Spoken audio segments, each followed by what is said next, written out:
Talking to Craig Rodine from ChargePoint, a huge operator in America. Yeah. An America EV market. Let's first discuss that. Greg, how many cars are sold, EV cars do you have in America? I think the total is something like 350 or 400,000 now, but that includes international brands and Tesla. Yeah, 350,000. We in Holland have almost 350,000. Yeah. And then if you take, how many of those are in California? Oh, I guess about half. Maybe More than half. More, a third to a half. I'm not a marketing. But I mean, yeah, but California is huge, Yeah. and then there's the rest. What other points are there in America which have a little bit of electric cars? Yeah, so I was just saying Atlanta, Georgia got hot because of some particular subsidies that the state government provided a while back. And then when those went away, it dropped. The Northeast is getting excited because they've had a lot of superstorms and they're more conscious of climate change than you would think. And so we're seeing sales pick up there. We have, the major metropolitan areas of Chicago is coming on board, and a little bit in the southern states like Texas and Georgia as well. New York, I mean, because I've seen a couple of them, but I mean like 100 times less than in Holland. Yeah, no, New York is, first of all, in the city they have public transportation and car, ownership is expensive. But there are enthusiasts, and particularly for the Teslas, I have to give, hats off to my friends from California who make a great vehicle or a set of vehicles, and then they have their own charging network, and so that's a pretty nice value proposition for the high end of the market. So you have basically California, you have Tesla. Yep. Is there any other brand there?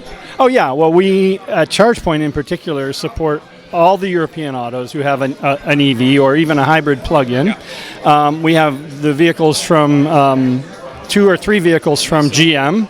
Nissan is a very big player. They're almost half the sales typically in a month in their car class for the Leaf. And so that's going very well. We're also seeing, for instance, pickup trucks, a lot of excitement there. Ford with... We're waiting for all these pickup trucks which are coming up. Okay, let's talk about ChargePoint. Okay.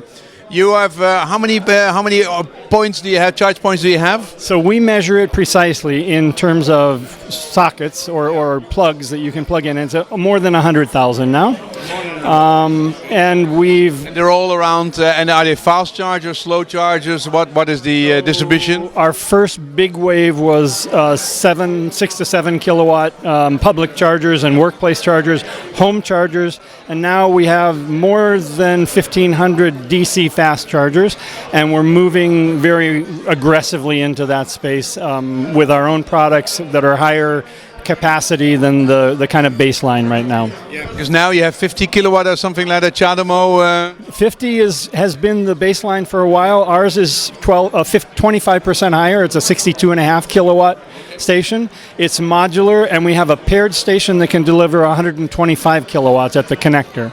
So that's live today. Yeah. And our next level, if you will be 300 kilowatts. Okay. By Klaus. Yeah. Interview, because that is more important than any interview. Hey.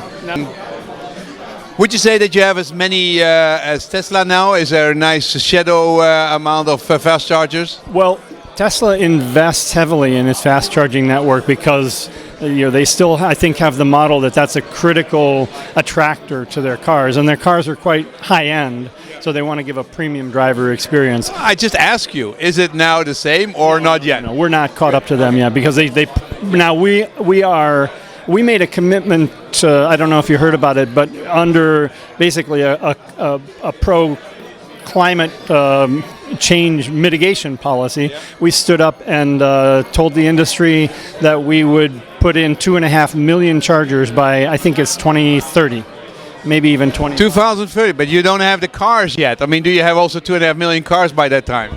Because these are public charging stations, or also they are including home and office? The whole thing. Home, office, fast, residential, fleet charging, which is a big deal. Home, workplace charging, which is also a big market for us. Yeah, but you also make a fast charger, so on the road you basically get it. Yeah. Now, thanks to Dieselgate, you also got a nice infrastructure from Volkswagen, which had to pay billions. What's the name of that network? Electrify America. They're based in Reston, Virginia. Yeah, that was a big event in our market.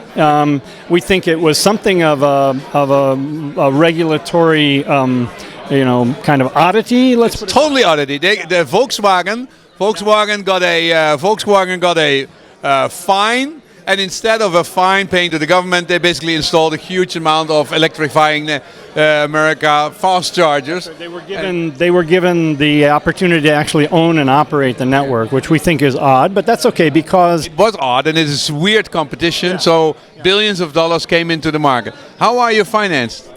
we're private capital financed. We've raised about $500 million so far in many rounds of financing. So that was big competition, that billions and billions which came in. Are they spending it wisely, or are they spending it, putting it everywhere and nobody's using it? Well, I won't comment on another company's expenditures, but I will say this. How American, yeah. I will say this, though. We've seen a lot of money wasted in this industry. There was one company that thought they'd do battery swap, and they went through $1 billion. There was another one that actually got more government subsidies than we did under the ARRA Act. Our competitors at the time, Ecotality, and we've by far surpassed them just by working hard. You need to basically spend money efficiently. We're very parsimonious. We look to the Dutch as our coaches in that. Oh, thank you very much. Thank you very much. Hey, are you profitable? Do you need money every year to operate, or where are you? We reinvest a lot in R&D and market growth, but we could be profitable if we wanted. If you didn't invest anymore. Yeah. When is the American market going to take off? When do you predict it? Wow, that's a great question. But I will say this. We know that a couple of our major car companies have had some glitches with battery supply and other issues, and we understand that they're going to be coming out with multiple models each in the 2021, 2022 timeframe. Okay. So we've been through numerous slow points in the market. We've survived 10 years, and that's been probably 3 major up and down cycles, including skepticism about electric transportation altogether. We know how to weather through those, and we're ready for a big takeoff. 2022 is the first time then you think that is going to? Even 2021, somewhere between 2021 and 2, you'll see a lot more models in the market. Are there any other companies which are getting anywhere near Tesla, which are doing it with the speed of operation, acceleration, and that kind of stuff? Well, I will say that Electrify America is doing a good job spending the money it's been given. They have great partners with the hardware, and a couple of great partners, and they're very focused, and they're measured as to how they do. So I expect that they'll grow well. I'm not sure if they're going to... I mean, about cars. I mean, our Volkswagen... Are you seeing anybody else than Tesla taking this market serious and coming with serious cars in serious numbers? We think Nissan always produces nice models. I'm not sure how big those numbers are, but they're very solid. So we think the Japanese are in it big that way. And then we're waiting for China. Whether it's trucks or whether it's cars, I mean, we're an open market, and we think they're going to try to come and sell vehicles there as well. Okay. So it's going to take a long time, and there's no clear end in sight. Tesla is accelerating. Nobody else is copying them. California is really going strong. The rest of America is still watching.